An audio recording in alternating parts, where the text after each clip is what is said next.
Hello, everyone. My name is Triton Perrin, and I am here today to talk to you about pincers. And specifically, I'm going to be covering some basic principles about when, three basic times when to pincer, and how to choose your pincer based on those three different situations. So I'm not going to get into really detailed joseki or sequences. I'm just going to try to keep it as simple as possible. So let's start off with the first idea. So this is the Orthodox Fuseki for black. It's one of my favorites, and the most modern move to play here is to approach. And this is sort of the first situation that I want to talk about, the first idea. So black has a strong potential area here, and this Shamari wants to expand. You can also think of this as a wall, and if you have a wall, you want to have an extension. So in this case, when white approaches here at R14, a pincer is a very simple move that you can play. And when you pincer, you are serving as both an extension from your wall or your strong position and putting pressure on your opponent's approaching stone. In this situation, it's entirely possible that they would just take the corner like so. And you can see now that this pincer and this resulting joseki ended up with a good potential area for black. It's possible for him to have a large moyo. And so this is sort of the first idea. You want to pincer when you have a strong wall or you have a strong formation. And your pincer stone is sort of acting as an extension as well as putting pressure on your opponent's stone. This is probably the most well-known idea for a pincer. And so that's why this is the first one. So let's move on to the second idea. And I think I can just do something like this. Let's say black has a formation like this and white decided to do something over here to get gote. Black really wants to extend along the bottom, right?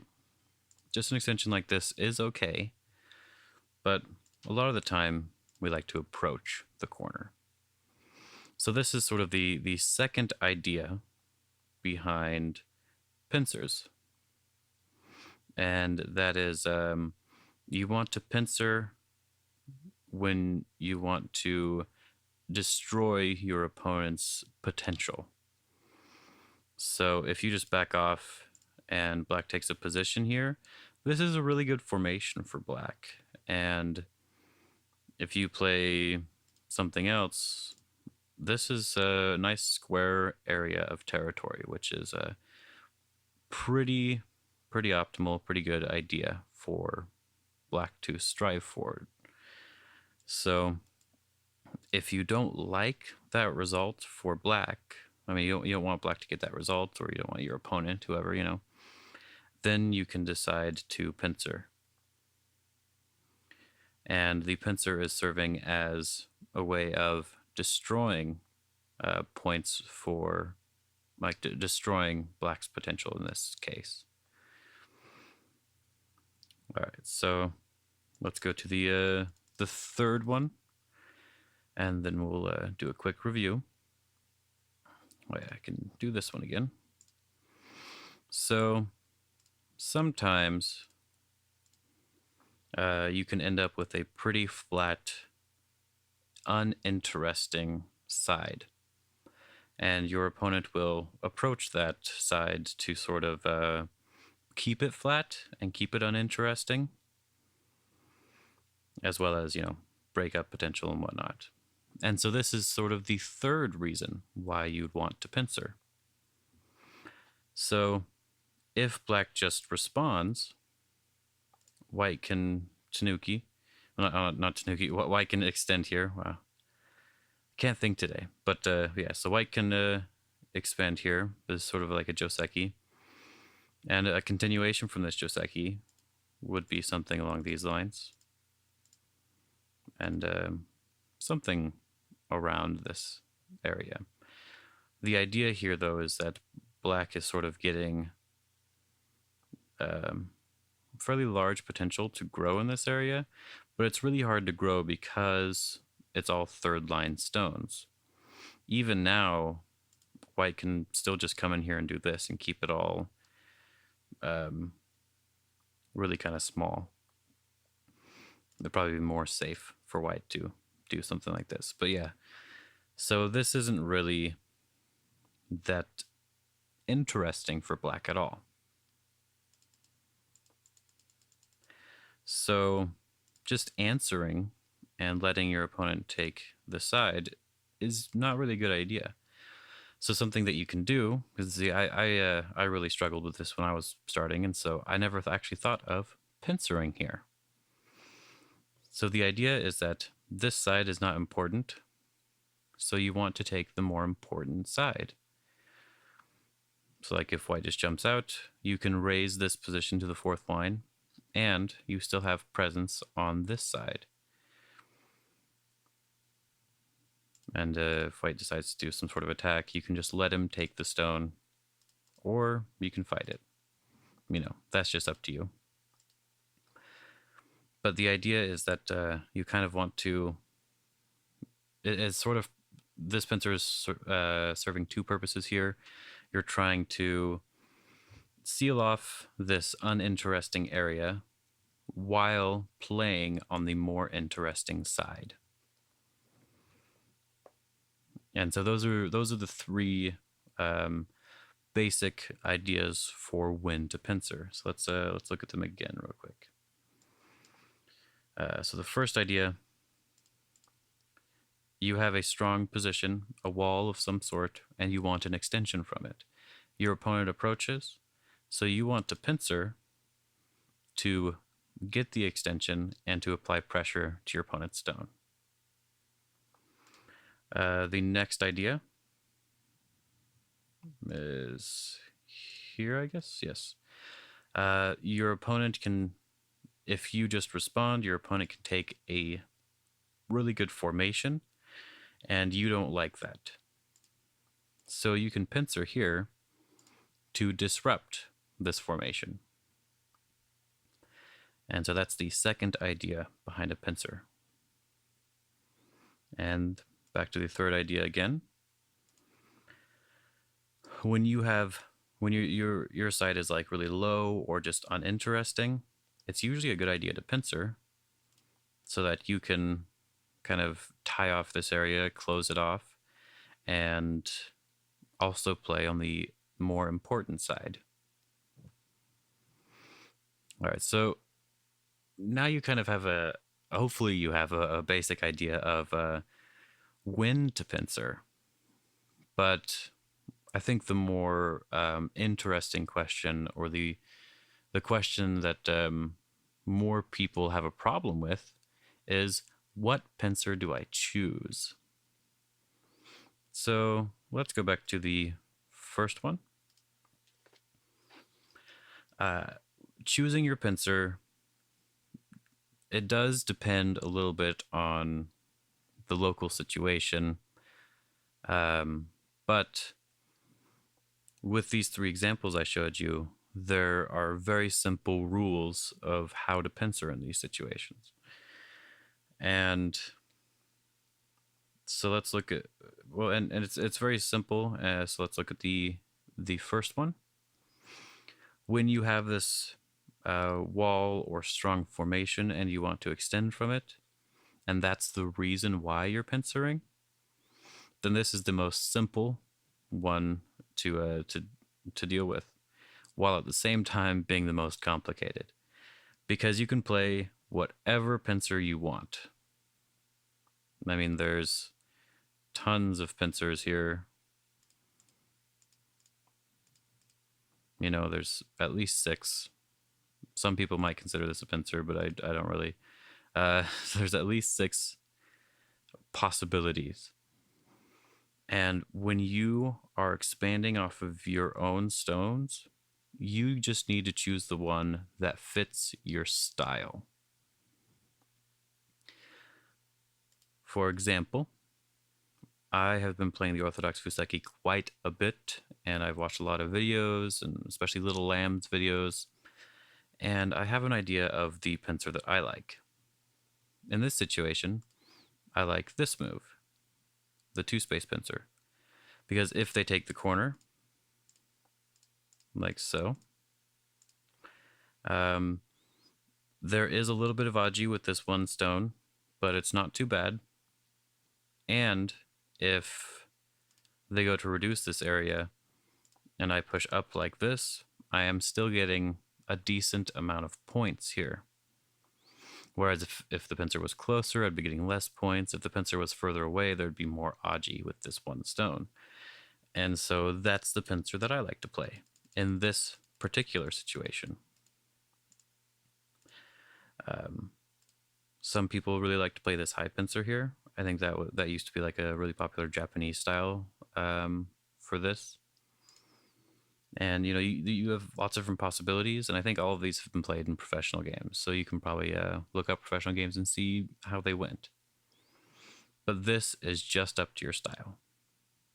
So that makes it hard and easy. So let's go to the next situation, which is a little bit easier. Yes, a little bit easier to figure out. So the purpose of this pincer is to disrupt your opponent's area. So if you're trying to disrupt your opponent's area, let's try this normal tight pincer first. Your opponent can jump up. You will probably defend the corner because it's really big. And then your opponent can attack this one stone. And they're still able to build in this area, and you will have something to worry about here. So the fight is possible for you, but there's a much easier way to deal with this. So let's choose a loose pincer here. If your opponent jumps up now, you can defend the corner, and it's kind of harder to attack this stone. First of all, he can do a 1 space here, which provides a lot more eye space and takes away some potential from this group getting eyes. And so this group here is a little bit stronger, which makes this group weaker because it's sandwiched in between 2 decently strong white groups. So this is a lot easier for white to handle. If black understands that and tries to do something over here, then you can just take a 2-space extension and you're fine. This is so much easier to figure out, to deal with, etc. Now, there is a little bit more that you can think about here.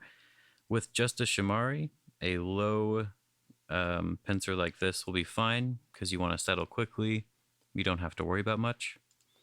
But if your opponent was more strong in this area, like a really thick wall, then maybe a higher pincer would be better, because this one is even harder to attack because it's already out into the center a bit.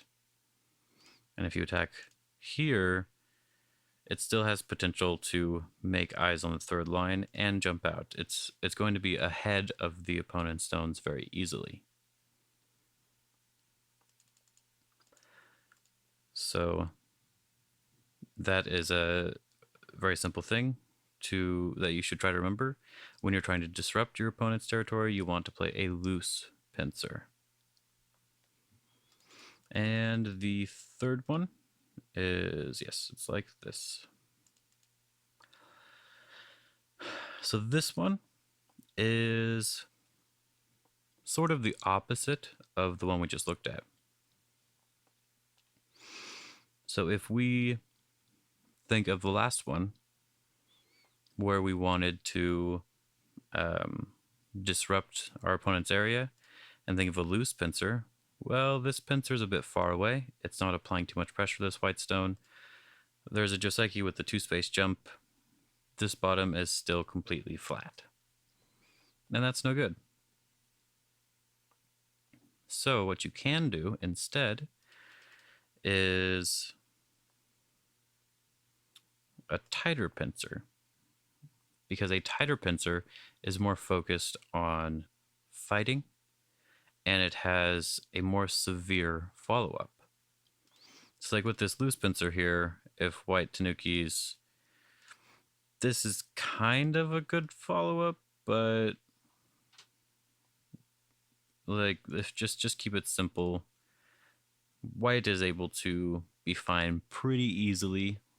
There's not much going on that makes it too difficult. However, with this tighter pincer, if white tanukis in some way, this is much more difficult to deal with. Sure, white can probably try to live here somehow, but it gets black, like it gets a little bit difficult because black completely surrounds white. Very thick, very strong. This is not a very good result. This is like a result you want after the board has been developed a bit. So this isn't really a good time to tanuki. You can, I mean, it is possible, but this is much more severe because the follow-up is much more powerful. So if white, in this case, just jumps out, you can raise your position here to the 4th line and sort of seal this off if white just pushes and tries to attack somehow. And if white just decides to settle, you can still raise your position to the 4th line. And if white wants to run out and stuff, you have pokes, and this area is going to be developable for you as well. So this is a good result for black. And as I was saying earlier, I had a really hard time, like when I was really flat in an area, I had a really hard time deciding what to play, because I didn't like to do this, and I wasn't confident with pincers a long time ago. So if I'd known about this, that would have helped me quite a bit, I feel. But anyway, so those are the 3 ideas to remember about pincers, about choosing your pincer. If we go back to the first one, when you're building off of your own area, then you want to pincer, and it's up to your style which pincer to choose. And of course, it has been researched by professionals, and so you can look up professional games to see what the most popular move is if you want to, in lots of situations. So it's pretty good for you. The next position, if you are trying to disrupt your opponent's area, then you want to play a loose pincer to make it harder for them to counterattack you. And in the last example, you want to pincer when you don't have much potential on one side and you have more potential on the other. And it also serves as a way to seal off this area while also playing on the important side. Like if something like this happens, you could just give up the stone. I mean, because they have to invest a lot of moves just to actually give it up. I mean, to actually capture it. So it's not a big deal for you. But yeah. So I never really used to like pincers, and I would only play them in certain situations. And so after I got more comfortable with it, I was able to figure this sort of thing out on my own. And then I also read The Fundamental Principles of Go by Yilun Yang.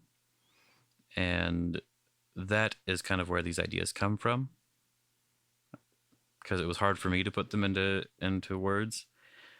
So if you liked this, you should check out the book Fundamental Principles of Go by Yilun Yang, because it covers more than just pincering. And also, if you did like this, leave a comment, subscribe to my channel, do whatever you feel you want to do. And I hope you enjoyed it. Have a good day.